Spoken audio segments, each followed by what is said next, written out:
आपका पॉइंट आ गया, बिल्कुल। इस वक्त हमारे साथ वफाकी वजीर अली ज़ैदी गुफ्तगू कर रहे थे, आपका बहुत बेहद शुक्रिया। तो समा आपको बता रहा है एक के बाद एक करके जो भी रिजर्वेशन है मेंबर्स के, इस पर बात करने के लिए हमें ज्वाइन किया है कमर जमान कायरा साहब ने। बहुत शुक्रिया कायरा साहब, आपने समा के लिए वक्त निकाला। सर नूर आलम साहब, बासित बुखारी साहब, राजा रियाज और अब नवाब शेर बसीर साहब, सर इनके तहफ़्फ़ुज़ात एक एक करके सामने आ रहे हैं, क्या कॉमेंट करेंगे सर आप? तो वज़ार के रंग नहीं चुके, उनकी बात को क्या तबसरा हो सकता है जी। वो जब तक मीडिया के सामने नहीं थे उन्होंने मीडिया के सामने आके अपना बयान दे दिया।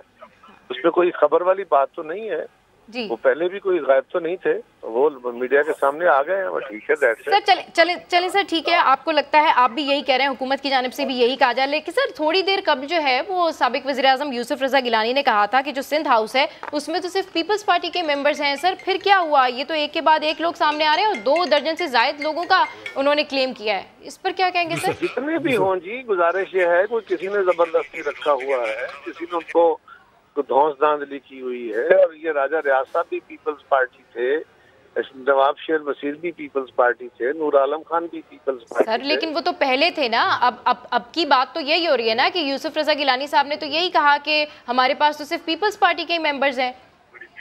नहीं, गिलानी साहब ने कहा, पता नहीं क्या कहा उन्होंने, मैंने वो नहीं सुना उनकी प्रेस कॉन्फ्रेंस, लेकिन गुजारिश ये है कि ये तो पीपल्स पार्टी के लोग थे, किसी जबर मजबूरी के तहत गए, ठीक है, उनका अपना उन्होंने फैसला अगर कोई किया है तो उसमें कोई। लेकिन सर जब ये अब मजबूरी के तहत नहीं आ रहे तो ये पहले भी मजबूरी के तहत नहीं गए होंगे ना सर? गुजारिश ये है कि इसमें बात पूछने वाली क्या है, मैं किस बात का जवाब? सर आप इस बात का जवाब दें कि ये जो मेंबर्स इस वक्त वहाँ पर मौजूद हैं और जो अपने जी बिल्कुल बिल्कुल बिल्कुल नहीं मनीफ साहब, मैं सिर्फ हम ये पूछना ये चाह रहे थे कि ये जो नाराज अरकान ने अगर पनाह भी लेना थी तो ये सिंध हाउस का इंतखाब ही इन्होंने क्यों किया?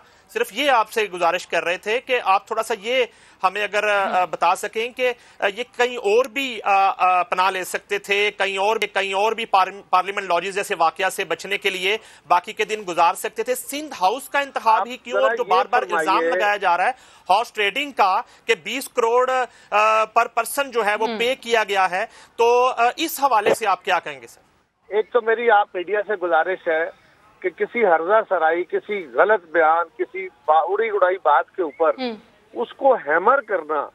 एक बंदे ने कह दिया कि जी वो पैसे दे रहे हैं, अब आप उसको 100 दफा अगर मीडिया कहेगा तो वो 100 दफा लोगों के जहनों में हैमर होगी। जो बंदा कह रहा है, मैं कहूँ तो मुझे भी कहिए कि इसका सबूत दो, अगर सबूत ना हो तो मेहरबानी करें। ऐसी खबरें जो हम एक दूसरे के खिलाफ, हो सकता है मुझसे भी गलत बयानी हो जाए, लेकिन उसके ऊपर अगर दूसरे को हर्ट हो रहा हो तो उसको देखना चाहिए। हाँ, रही बात कि जी वो कहाँ जाते, हाँ कहीं और रह सकते थे, अगर उन्होंने ये समझा कि और कहाँ रहते, पार्लियामेंट लॉजेस तो महफूज नहीं है, वहाँ तो पुलिस गर्दी हो जाती है, वहाँ बाकी लोगों के मेहमान आए, पीटीआई के, मुस्लिम लीग के मेहमान आए तो ठीक है, जेयूआई के मेहमान आए तो उनको आप कहें कि जनाब ये अंसारुल इस्लाम आ गया है, यहाँ पता नहीं हल्ला हो गया, क्या हो गया है। सो उन्होंने बेहतर समझा। हाँ बिल्कुल ये बात दुरुस्त है कि हम क्योंकि हुकूमत के खिलाफ अदम एतमाद कर रहे हैं और वो इस वक्त अपोजिशन की तरफ उनका टिल्ट है, अपोजिशन की तरफ वो देख रहे हैं, तो जहां वो समझते हैं कि यहाँ पे हुकूमत डायरेक्टली आके या उनके गुंडागर्दी यहाँ तक नहीं पहुंच सकेगी, वहां उन्होंने अपने आप को आके रहना शुरू कर दिया। इसमें कौन सा ऐसा क़यामत आ गई? अदम एतमाद के मौसम में कायरा साहब, अदम एतमाद के मौसम में पार्लियामेंटेरियंस के लिए सबसे महफूज पनाहगाह सिंध हाउस है पूरे मुल्क में। नहीं, आप ये फरमाइए और कौन सी जगह है? आपके ख्याल में उनको क्या करना चाहिए था? वो डी चौक में बैठ जाते, वो वजीर आजम हाउस में जाके पनाह ले लेते, वो कहाँ जाते? आप बताइए तो सही ना। अब कितना इत्मीनान है अपोजिशन के हलकों में? इतनी बड़ी तादाद में पीटीआई के जो अरकान हैं वो खुलकर सामने आ गए हैं और बाकी के जो दिन हैं उसकी स्ट्रैटेजी क्या रहेगी? और नूर आलम खान साहब ने तो कहा 20 करोड़ तो दूर की बात है, हमने तो सिर्फ भिंडी खाई है अभी तक सिंध हाउस की, तो बाकी के दिन जो है। और मुस्लिम लीग नून के लोग भी नजर आ रहे हैं, अभी ये ताउला तारड़ फुटेज में दिखाई दी है, वो भी मौजूद है सिंध हाउस के अंदर। जी देखिए, मुझे नहीं पता वहाँ कौन कौन मौजूद है, ना मैं सिंध हाउस गया हूँ, लेकिन वहाँ लोग जा रहे हैं, मिल रहे हैं, आप मीडिया के लोग भी गए, उसमें कौन सी रुकावट है? रही बात इत्मीनान की, तो हमें तो इत्मीनान था ही। मेरा ख्याल है अब मीडिया के दोस्तों को, आपको भी, समा को भी इत्मीनान कर लेना चाहिए कि अगर वहाँ पे हमारे लोग मौजूद हैं, और अपनी इंडिपेंडेंटली मौजूद हैं, अपनी राय के तहत मौजूद है, तो मेरे ख्याल है आपको भी इत्मीनान कर लेना चाहिए।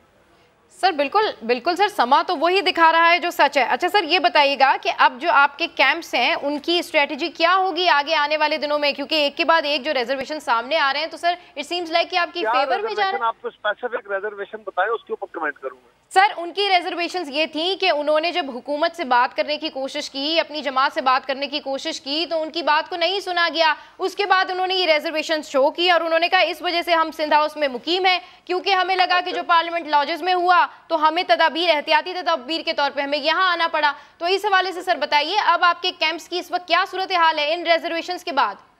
ये कौन सी रिजर्वेशन है? उन्होंने कहा, एक स्टेटमेंट दी, उन्होंने कहा हमने ये एहतियाती तदबीर कर ली है। हाँ। इसमें क्या स्टेटमेंट दूं मैं? उन्होंने ठीक स्ट्रेटेजी समझा, यहाँ अपने आप को महफूज समझा, और वो क्योंकि हमारा साथ दे रहे हैं, हम इस वक्त तहरीक मूव करने वाले हैं। पॉइंट इज दैट कि गिलानी साहब ने कहा था कि जितने भी आपके कैंप्स में लोग हैं वो सब अपोजिशन के हैं, लेकिन ऑब्वियसली इसमें तो दीगर अरकान भी है। इसमें तो आपको भी समझनी चाहिए जी।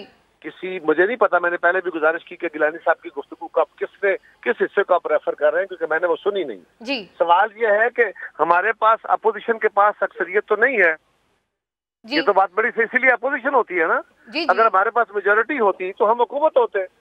अब उनके इत्तेहादी या उनके अपने लोग ही उनको छोड़ेंगे ना।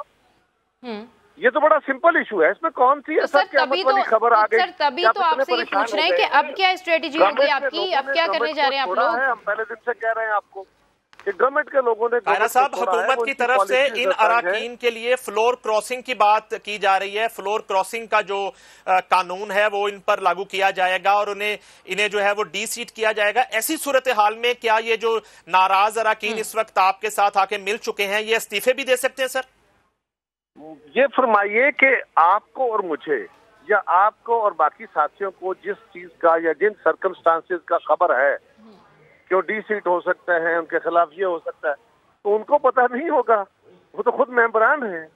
इन सारी चीजों को, सारी बातों को वो अपने ध्यान में, कैलकुलेशन में रख के ये फैसला करके आगे बढ़े। ठीक है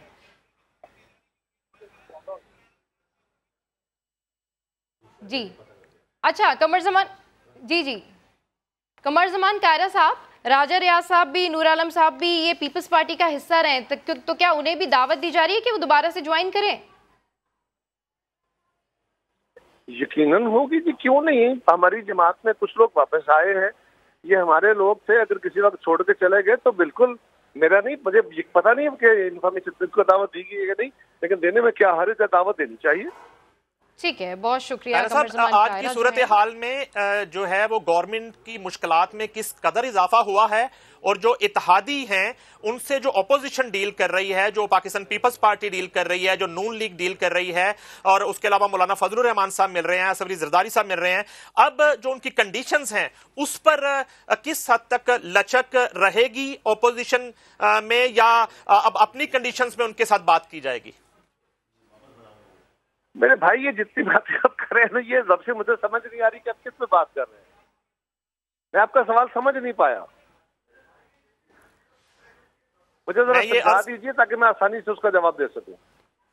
मैं ये अर्ज कर रहा हूं कि काफ लीग ऑपोजिशन से डिमांड कर रही है कि वजारत आला पंजाब जो है वो उन्हें दी जाए, तो ही वो अदम एतमाद की तहरीक में अपोजिशन का साथ देंगे।